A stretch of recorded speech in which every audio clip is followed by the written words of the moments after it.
What's really happening with the Boston Celtics? Are the disappointing guys really disappointing? What do the numbers show? Some interesting perspective right now on the Locked On Celtics podcast.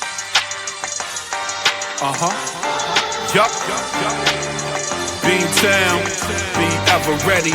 It's the C's. Who else could it be? What they gon' say now? Screaming like JT, Karalis. Recap the madness every game, every practice. Prime time, dapping D White on the sideline. Raining Jays, how it started, raising banners, how we finished. Locked On Celtics pod, home of the winners.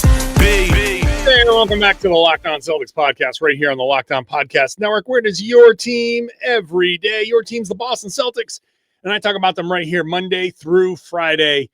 Generally bonus podcasts when they play on weekends. Friday night will not be a bonus podcast because I will be out of town for a wedding. But every other one, I'll be here for you. Show's free. It's available everywhere. It's on the #1 sports podcast network on the planet. Thank you for making the Locked On Podcast Network that. It's all because of you, the everyday, are people who are joining me every Monday through Friday. Get onto the YouTube page. Share your thoughts in the comment section. By the way, I'm John Karalis, beat writer for Boston Sports Journal. I've been covering the Celtics for about 20 years now, doing this podcast for 10 years, and I've written a couple of books about the team as well. Today, we're getting into perspective.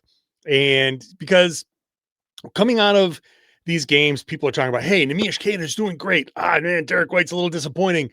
And I looked at some of the numbers, and I thought they kind of told an interesting story. And for that, I want to go to Tom Westerholm. Tom, how you doing, everybody? I'm good. How are you, man? I'm good. So Celtics are 500 team, 7-7, and the pretty good. It's pretty good. It's not bad. 7-4 since their 0-3 start. Yeah, man. Over their last 11. That's 60+% winning percentage. You know, it's straight to the finals. Let's go, right? This is an Eastern Conference finalist at the very least. So it's interesting to hear people talk about this, and this is very much a roller coaster ride, right? If they lost that game against the Clippers, it would have just been like, oh man, they lost again, but they found a way to win. Everybody's like, whoa, wow, this progress. Like seriously, 2 plays in that game go differently, and the entire narrative changes. Yeah. So let's just start with that, because this whole show is about like trying to put things into proper perspective. Yeah. And I think like the Celtics, honestly, I think yesterday's game was the closest to the actual expectation of what the Celtics were going to look like. Jaylen, Derrick, Payton doing a bulk of the scoring. You were looking at the center spot. Can you be a good defense? Play some good defense out of the center spot. That other starter at the wing, can you get something productive? So Jordan Walsh, Neemias Queta did that. The bench was a question mark. In this game, it was like a bad question mark, but everything was pretty close to the archetype of what this Celtics team, good or bad, this is what they were going to look like. So I just think it's interesting that we're starting to see them round into some form, but the way they're perceived is very much results driven right now. Well, and that's the case a lot of the time. I think that's how it goes. Yes, like that is just how it goes. Really results driven. Yeah, for sure. And I think that you're right about yesterday's game being a very funny example of that, because I mean, you said, 2 plays go a little bit differently, and that's exactly right. And like they didn't, if there's any benefit to that game, it's like, okay, a little bit of a confidence boost. Like, okay, take a breath. You're not a minus 40 whatever in the clutch time. Like that's, small sample size, whatever. You're not, sure. You're not going to lose every clutch game you play. But I mean, yeah, Harden, that 3, I would have bet a good amount of money I could if live betting never got to if live betting never got to a point where you could bet on a shot while it's in the air, I think a lot of Celtics fans would have lost money on that shot, right? Because that thing, I thought that last 3 was going in, and that obviously would change everything about the way we talk about this team. Like just in that moment there, that one tiny moment would have changed the entire perspective of that game. Let me interrupt you for a second there. Jordan Walsh misses one of his free throws. Yeah. And that shot goes in. All of a sudden, we're talking about a loss. Yeah. Crushing loss. And I'm talking about nothing that happened different in any other part of the game, how the Celtics played. Queta, White, Jaylen, none of it would be different. Just one guy who has barely played, who's just getting an opportunity, misses a free throw in that moment. Now, he hit both, so good for him, right? One missed free throw along that way, and James Harden hitting a shot that he just hit twice. Like, all of a sudden, the entire conversation is different. And I think this is one of Joe Mazzulla's points. Like, we're kind of paid to be prisoners of the moment, but a couple of little things go differently, and we're not talking about the same things, but all the same things just happened. Yeah. So I don't know. Like, I don't know where that brings us, but I think where that brings us is the Celtics team is the perception of like that game was a win. Like, we're not looking at these things as the process, which is where they are. We should be looking at the process of things, and which is why we're at this show, I think, because I want to add perspective to the process.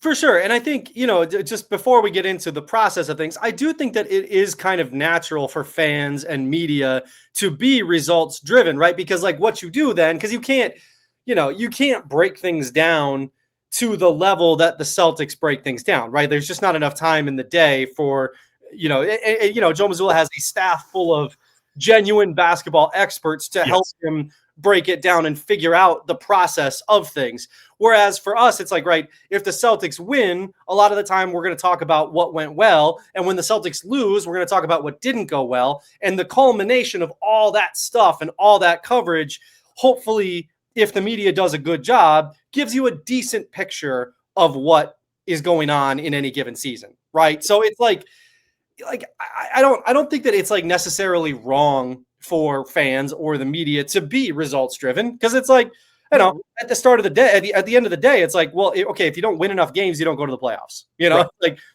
it's a results driven league. So like, there is value in being results driven. And I think it's just very natural for people on the outside looking in. But that said, there is a lot of process as well, obviously, which is what we're going to talk about. So, we talk about things at the end of the day. I do want to do things. We should do more analysis about what at the start of the day. At the start of the day, like, you just stumbled onto something. At the end of the day, you want to win games. But at the start of the day, well, what does that look like? Yeah. No, I'm a genius, and it just slips out sometimes. Yeah. At the start of the day, you want to see guys do well and do all the things. So Neemias Queta, for example, is much better than I thought, and much better than I think a lot of people thought he was going to be. There are a certain segment of people, most of them either from Portugal, in Portugal, that are really like, no, we knew this. Which, okay, fine. You can take your victory lap. I'm very pro victory lap. This is a pro victory lap show. You take your victory lap. So take your victory laps. But in perspective, he's doing all right. He's people are, he's playing great. Like, no, he's not playing great. What he's doing is playing great relative to his expectations. He's playing great relative to, like, we thought the Celtics were going to have the worst front court in the league by a mile, and Queta is defending well and setting picks and doing his job. I watched that first opening run, and he hit a couple of shots. He did a few things, but also, like, he's big. He sets a screen, and then Jaylen Brown cooks, and it's like, wow, Nene got a screen assist. Wow, that's +2. You're like, okay, the screen assist number is doing a lot of work that Jaylen Brown, like, Jaylen just dribbled past three people, spun, hit a fading. Like, I'm glad that Nemi set the pick. That's his job, and he did. But perspective, right? Like, Jaylen is having an insane season. But I think Nemi is playing. He's playing better than expected. 8 rebounds per game, up from, like, so. we need to level these off. I'm going to start using the per 36 minutes because per 36 last year kind of like pumps up what he was doing a lot. But in perspective, 12.9 points per 36 last year, 13.6. So it's up, but not like by a mile. The rebounding, 9.8 per 36. Now, per game, it was 3.8 because he was playing 13, 14 minutes per game, and he didn't play all the time. Now he's getting 20, almost 25, 24 and a half minutes per game. So when you expand that out to per 36, yeah, the rebounding's up. He went from 9.8 to basically 12. So you're adding a couple, but also he's playing better compared to expectations. But when you level it out, it's not like he's made this massive statistical leap. His massive leaps are process oriented. He's setting better picks. He's playing better defense. He's getting a few more of the rebounds that are out there. And that's the stuff that he's doing better. So in perspective, it's good. He's having a good season. It matters a lot. Yeah. It matters. What he's doing matters.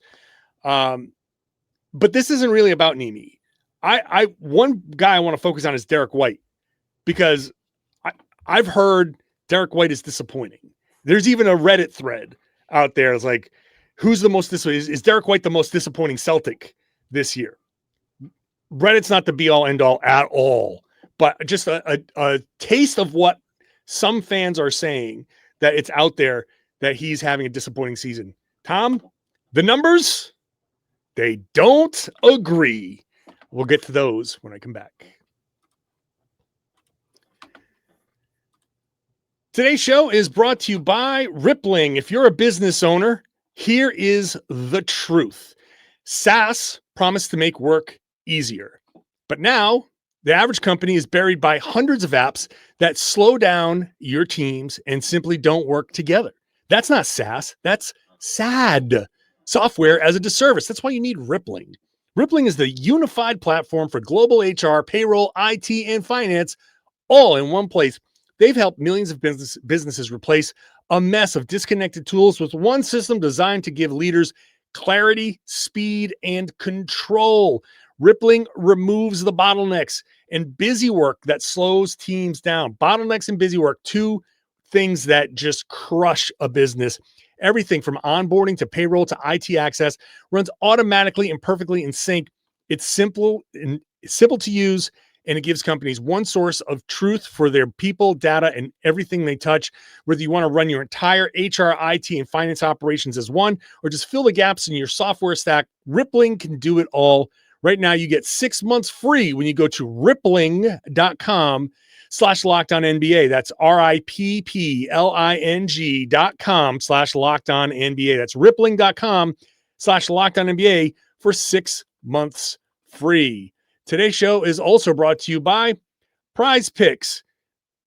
You make decisions every day. I make decisions every day. But on Prize Picks, being right when you make those decisions can get you paid.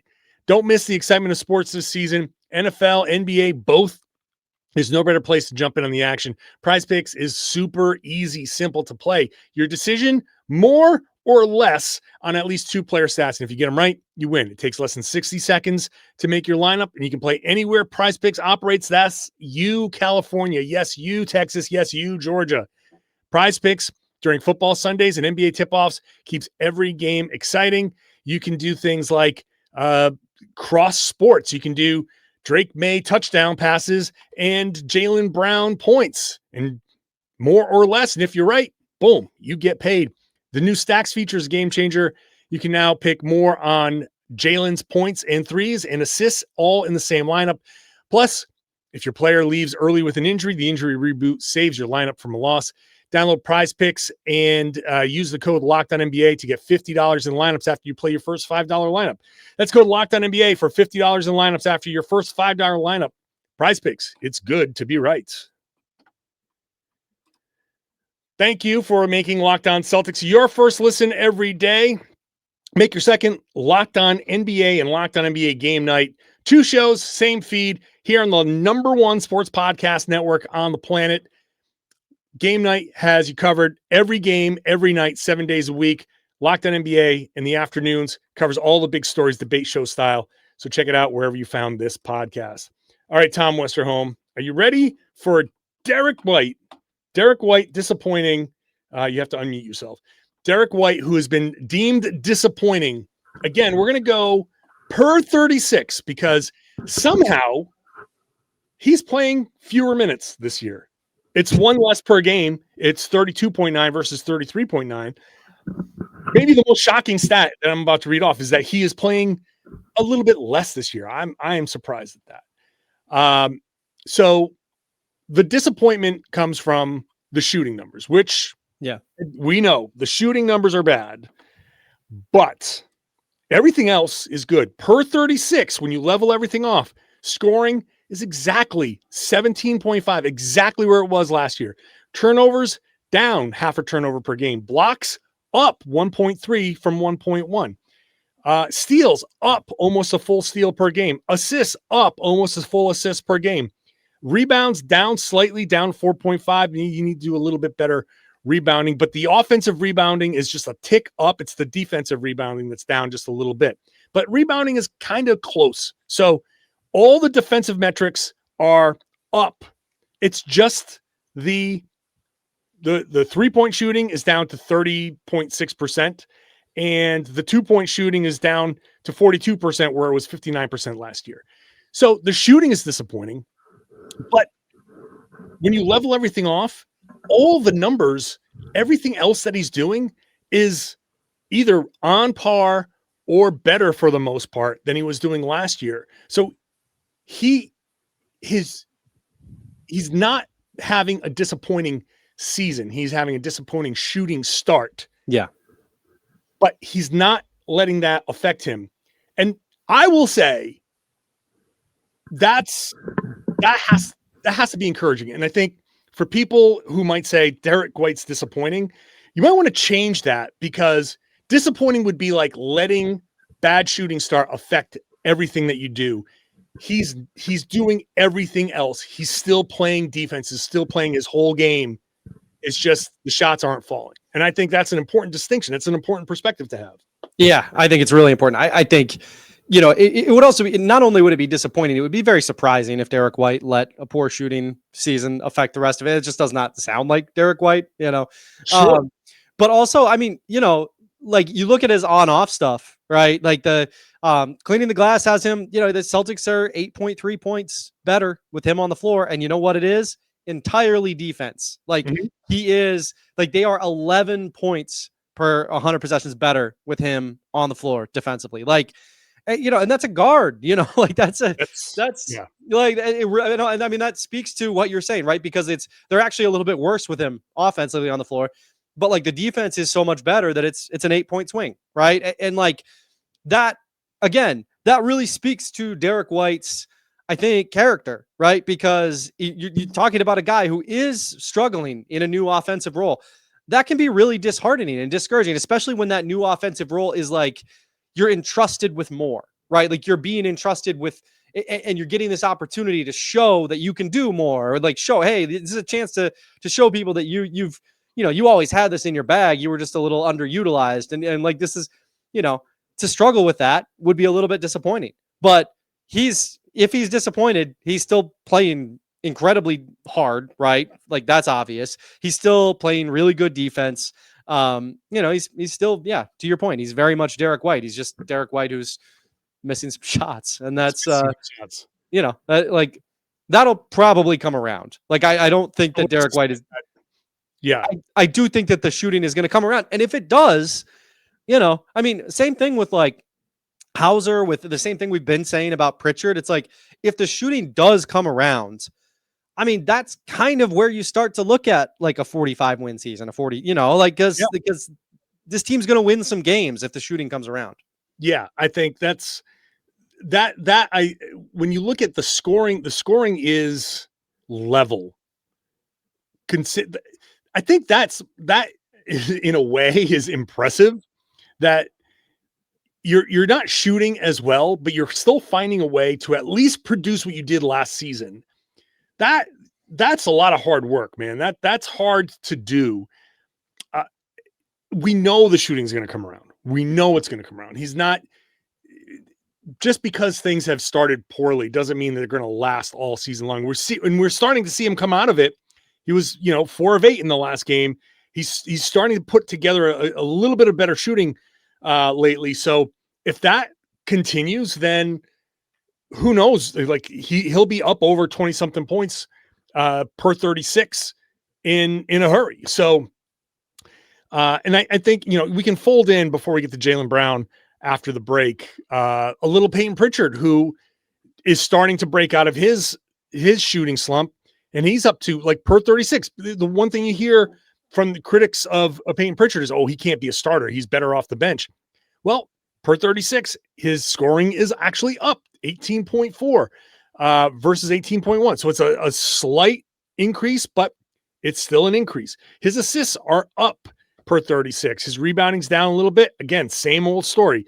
Get in there and crash a little bit more, but the rebounding's down. But it's just the shooting for him. He's even getting to the line a little bit more. So, which makes sense because he's driving so much more, right? Yeah. Like he's driving a lot. And like that, to me, that's almost as impressive as Derrick White playing great defense, because like, again, you're talking about a guy who's missing shots and who said, okay, I'm missing threes. I'm going to find some other way to help my team. And so he just he's like puts his head down, runs into the lane, like does his like burrowing thing at, 6 foot nothing and gets to, get the shot. Like that's also very impressive.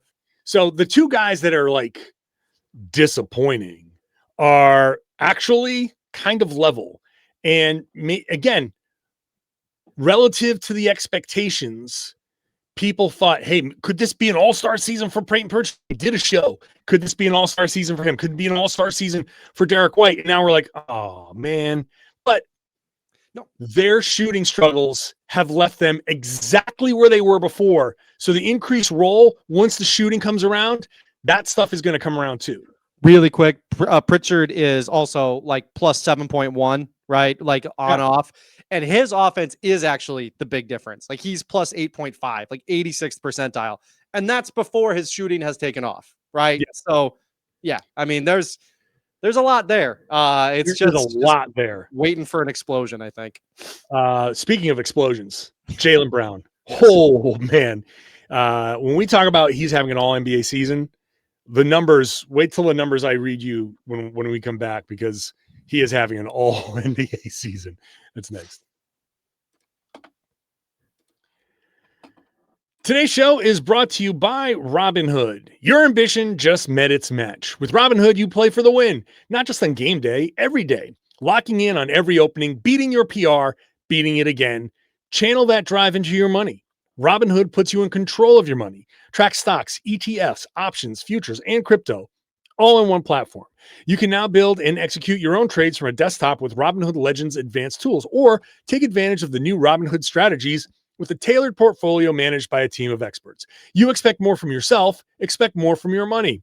Get started today at robinhood.com/yourmoney. Again, that's robinhood.com/yourmoney. Your money, your move. Today's show is also brought to you by Rougiette. Let's be real. Making excuses doesn't solve anything. We've all heard them before. It's just stress. I'm tired. It happens to everyone sometimes. But when it comes to performance, sometimes your body just needs a little extra support. And that's where Rougiette comes in. Rougiette.com offers fast-acting, doctor-prescribed treatments for ED designed to help you stop making excuses and start making moves. Rougiette makes it very easy to get started. You just connect with a board-certified doctor, 100% online.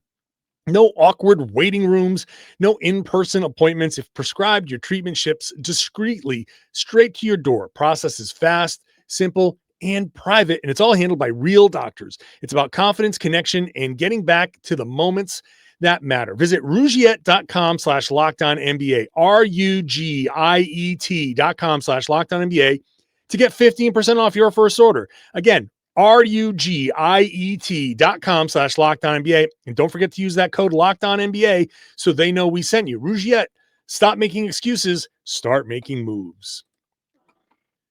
Thank you for making Locked On Celtics your first listen every day. Check out Locked On Fantasy Basketball, the #1 fantasy basketball podcast on the #1 sports podcasting network.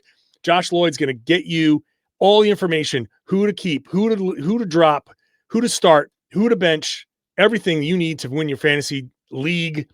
Find it wherever you found this podcast.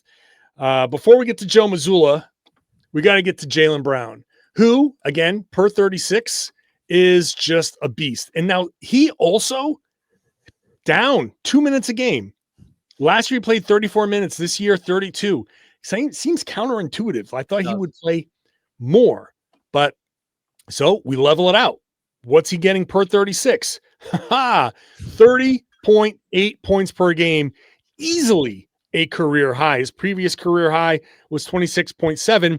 That's when he made second team All-NBA and his second All-Star team. So he's up to 30.8. His turnovers are up. That is something that needs to change. His steals are down slightly. His blocks are up slightly. Assists are down just a touch. So basically even. Rebounding up. His assist percentage, however, is up for what it's worth. Yes. Yeah. Okay. So like but the per 36 numbers, everything else is basically level. Nothing so egregious that one game won't change everything. Yeah. But the shooting percentages, his field goal percentage is up over 50% for the first time in his career. If it holds, it would be a career best. The 3-point shooting has leveled off a little bit. So his effective field goal percentage is just a tick higher than his normal. So basically, and his free throws, 6.6 per game, is, per 36 minutes is higher than his career average. So anyway, point is, Jaylen's doing a lot of the other stuff still, but his scoring is way up and his efficiency is pretty good. So the perspective on that, Jaylen Brown's really good. Yeah, it's funny, right? Because it's like you don't have to do a lot of gymnastics on this one. It's what you're seeing is is the reality with Jaylen Brown. Like it's just like, and honestly, it's funny, right? Because I think they're like there's a temptation to even be like, well, he's not making 3-pointers recently. Like his 3-point shooting is really leveling off, and even while that levels off, he's still an efficient scorer. He's still getting. Like pushing his team, yesterday, right? I think he had 33 points on 33 shots, if I remember right. But even so, it was like, those 33 points, they needed all of them. He scored 13 in the fourth quarter and pushed them over the finish line. Like they needed that. And he's just kind of, he's been able to be the guy, even if he's not, missed like perfect efficiency, making 40% of his threes. He's still the guy who's putting on the cape and just kind of being like, all right, we're gonna make this happen. I'm gonna do this from mid range. I'm gonna, I'm gonna get to the rim. I'm gonna do all the stuff I got to do. Get to the free throw line a little bit. He's been awesome. Like the perspective there is just exactly what you're seeing is what you're getting with him. Yeah. The eye test is lining up perfectly for Jaylen Brown. Let's wrap it up on Joe Mazzulla here and the Celtics because again, Mazzulla ball. People, I swear there are a lot of people who will just be like, oh, there they go, dropping threes again. And that's all they'll focus on. Celtics 3-point attempts are down 8%. Yeah. From last year. Yeah. Their steals are up 17.3%. So they're forcing more turnovers. Their offensive rebounding is up 20.5% year to year. So they're crashing. They're doing the things that they said that they were going to do. Their transition rate is up, even though their pace is not necessarily. And I had a good back and forth with him because I asked him about the pace, and he's like, "No one really knows what the pace numbers are. The pace number, the pace number you see on NBA.com, the pace number you see, or the transition number you see in Synergy is, we have our own numbers tracking these things." And he was off camera telling me about, his numbers, the team's numbers show that they're like at the top of transition, but the pace number on NBA.com has them at the bottom because it just measures possessions per 48 minutes. And it's like, I think what's happening is they're selectively running. Mm-hmm. And then there's times where they kind of, when they're in the half court possessions really do slow down because a lot of times it's just like, Jaylen's doing a lot of the work, and that tends to, isolations are slow. Yeah. But I don't know. I think my takeaway from the first 14 games is this isn't some stylistic thing that Joe Mazzulla says we have to do a certain thing. I think Mazzulla has adjusted, and the numbers are bearing it out. He's adjusted his coaching style to kind of match what this team needs. Yes, you still want to shoot a bunch of threes because you have a few 3-point shooters, and you need that. You need to take threes in the modern NBA. And the Celtics' losses are some of their lowest 3-point attempt games. Yeah. So you do need to get some of those shots up there. It's just Jaylen's adjusted his game. Payton's adjusted his game. The Celtics are getting more turnovers, so they're getting more shots in the paint, more opportunities there. So I think it's a credit to Joe Mazzulla. He has adjusted his coaching style. I think Joe Mazzulla's coaching style is leaning hard into the strengths of his roster, right? Like, I think that's what he does. And when your roster is a group of really excellent 3-point shooters, I mean, yeah, that's like a great way to get really efficient offense. So yeah, that makes sense. When your team needs to be a team that gets up and down the floor fast and, force turnovers and all that kind of thing, your Jordan Walsh's and your, Josh Minot's might get a lot more playing time than your Anthony Simons and your Sam Hausers, which is what happened yesterday, right? Like, yeah. We're seeing him and Anthony Simons and Sam Hauser, notable 3-point shooters. Like, those guys are really excellent 3-point shooters, and they barely played yesterday. Like, I think that they're like, people last year being like, Joe Mazzulla is obsessed with 3-pointers. Like, that was true to an extent in that, yeah, the team hoists a lot of threes, but like, there's a reason behind it. It's not just spam 3-pointer. It's, this is what my roster can do. This is the personnel that I have. And I'm looking to, like, my job as an NBA coach is to maximize my personnel. So like, that's what I'm going to try to do. And I think that's what we're seeing this year too. Okay, my job as an NBA coach is to maximize Jaylen Brown. Okay. Like, Jaylen, yeah, get whatever bucket feels good. Like, don't, Jaylen Brown isn't being asked to shoot a bunch of 3-pointers when that isn't comfortable for him. It's like, no, like, you're really good at mid-range. You're really good at getting to the hoop. Like, do that stuff. Yeah. Like, I think that's one of the biggest misconceptions about Mazzulla, I think, has always been that he's like super rigid. And I think that there's a rigidity there, but the rigidity is only, I need to make my players as good as they can be. And like that, is a healthy thing to do. Right. The rigidity is, we are committed to the process. We are committed to the things that whatever we need to do to win games, we are committed to that. And the game to game variations of, hey, this shot isn't falling today. Why didn't you try something different? That's not what's going to win you games in the long run. You just got to also not going to win you points with Mazzulla in a press conference if you start asking. That's right. Like, you can't be, again, a prisoner of the moment. Okay, somebody's missing a few 3-pointers. First of all, you never know when, like, James Harden got super hot. Like, he was missing a bunch of 3-pointers, and you might say, like, well, you're not going to tell James Harden to stop shooting, but you're not going to tell, like, certain other 3-point, like, guys who can hit those shots. Like, I'm not going to tell Sam Hauser to stop shooting those. Nobody will ever tell Sam Hauser not to shoot a 3. Yep. Right. Like, I don't care if he's 0 for 10. Yeah. If he's open, shoot it, because he might hit 6 in a row, and then that changes the dynamic a lot. So you just never know. But anyway, the process is this season, it's the turnovers, it's the offensive rebounding, it's crashing, it's creating these opportunities and trying to put up like a lot more shots than the other team to give yourself more opportunities to score. They're doing that. They're succeeding. And it's not just a 3-point driven thing. Some games, the defense is going to call for 53 pointers. Some games it's going to call for 33 pointers.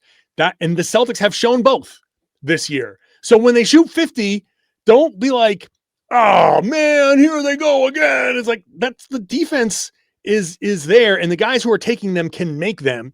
And if they don't hit them in one game, if Derrick White is 2 for 10 and he's got 10 good shots, I want him taking those 10 shots. I just want him doing that. Same thing with Payton, same thing with Sam, same thing with all these guys. So There's a lot of words to say. Joe Mazzulla has in fact adjusted, and I think is proving that he's not just a one-trick pony, just shoot the threes. He believes in certain math, but also like Jaylen's shooting like 54% from the mid-range. That's just about, if you took all of those and turn them into 3-pointers, that would be like almost 36% 3-point shooting, which means now all of a sudden you're like, okay, well now you're in Kevin Durant range. You're in like that Shai Gilgeous-Alexander range. You're creeping into, I mean, they're better, but not much better than Jaylen is this year. But you're creeping into that range of like, well, yeah, of course, like mid-range is typically a shot that you say, we don't want, but that's because people don't normally shoot 54% from the mid-range. Right. Exactly. When you are, then you get to take them. Yes. That's simple. So, all right. Well, I hope this perspective has helped people, because if a few of these things start to turn around, then I think things start to take off a little bit more for the Celtics. Yeah, and that 45 win thing starts to be a little bit more realistic. So Jaylen said after the game, I'm very optimistic about moving forward. I think there's some reason to be. Yeah.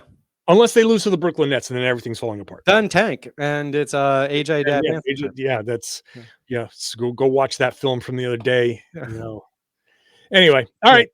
We're done here. Tom, you're dismissed. Thank you. Appreciate you as always, Tom, and you listening, watching. If this is your first time and you've gotten this far, hope that means that you are going to subscribe, join the rest of the everydayers, and be here Monday through Friday. The show is free, available on a daily basis. Typically, when they play on a Friday or a Saturday night, there will be a bonus podcast, just not this Friday because I will be out of town for a wedding. So thank you so much for listening, for watching. I do appreciate it. And I do appreciate you sharing the podcast and telling everybody they should be listening to and watching the Locked On Celtics podcast here on the Locked On Podcast Network. It's your team every day.